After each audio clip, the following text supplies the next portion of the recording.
ప్రశస్తమైన రక్తము తన పాత జీవితం అంతా కూడా కడిగివేసింది.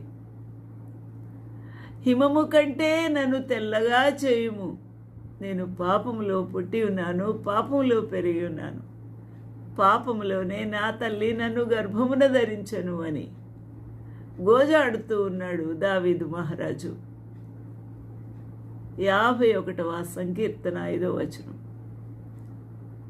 హిమము కంటే తెల్లగా చేయు, నేను దూషకుడనే, నేను నీ ఎదుటనే పాపం చేసి ఉన్నాను, నీ దృష్టి ఎదుట నేను చెడుతనము చేసి ఉన్నాను, కేవలము నీ ఎదుట నేను పాపం చేశానయ్యా, పాపంలో పుట్టాను, పాపంలోనే పెరిగి ఉన్నాను,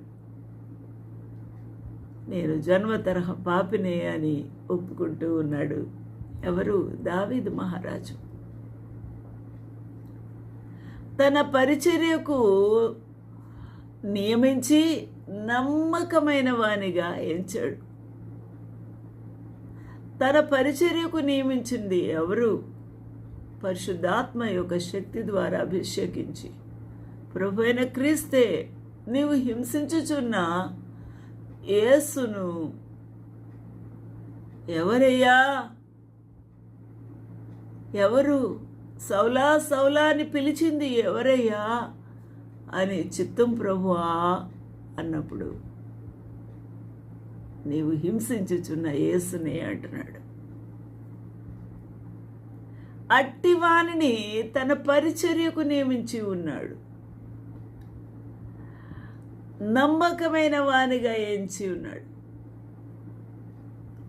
దేవుని యొక్క ప్రణాళిక అపోస్తుడైన పౌలు సౌలుగా ఉన్నప్పుడే, భూమి పునాదులు వేయక మునిపే, తన యొక్క జీవిత లక్ష్యము, ప్రణాళిక ఆ ప్రభు చేతిలో ఉన్నాయి. ఆయన ముందుగా ఎరిగిన వాడే. అందువల్ల ఆయన తనను ముందుగా నియమించుకున్నాడు. తన పరిచర్యకు ఆయనే నియమించుకున్నాడు. నమ్మకమైన వానిగా ఎంచుకున్నాడు. ఎంత హానికరుడో, ఎంత హింసకుడో, ఎంత దూషకుడో అయినా ఆ సౌలు ఇప్పుడు పౌలుగా మారాడు.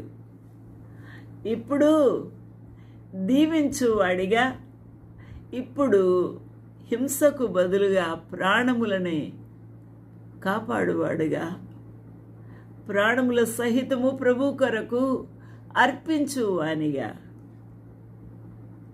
దేవుని